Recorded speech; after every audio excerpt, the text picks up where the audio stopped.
welcome to Sam and Fang Cooking. In this video, I'll be making a really easy beef stew made in the slow cooker. To get started, add oil to a pan and sear 2 pounds of stewing beef on medium to high heat. Add salt and pepper and cook until brown on all sides. If you use a small frying pan like mine, do this in 2 batches to cook in a single layer. Add the beef to the slow cooker. Dice up 1 onion and add that right in.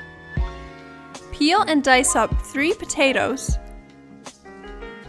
4 carrots,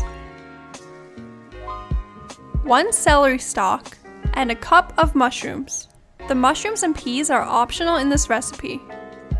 We need 1 teaspoon of rosemary and thyme. It can be dried or fresh.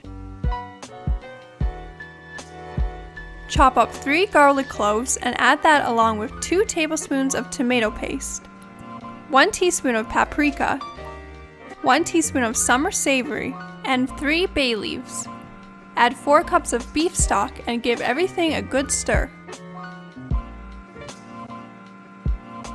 And I almost forgot 1 tablespoon of Worcestershire sauce. Set the slow cooker to 8 hours on low heat. The long cooking time and low heat will ensure the beef is really tender. Before the last 30 minutes are up, take out 1 cup of the stew's liquid and add 1/4 cup of flour and give it a whisk.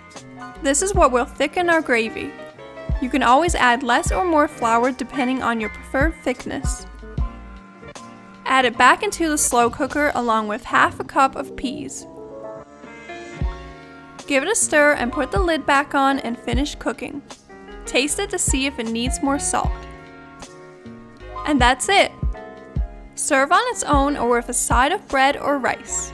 The beef should be really tender and falling apart. It's delicious. And your house will be smelling amazing all day. Thanks for watching! Bye!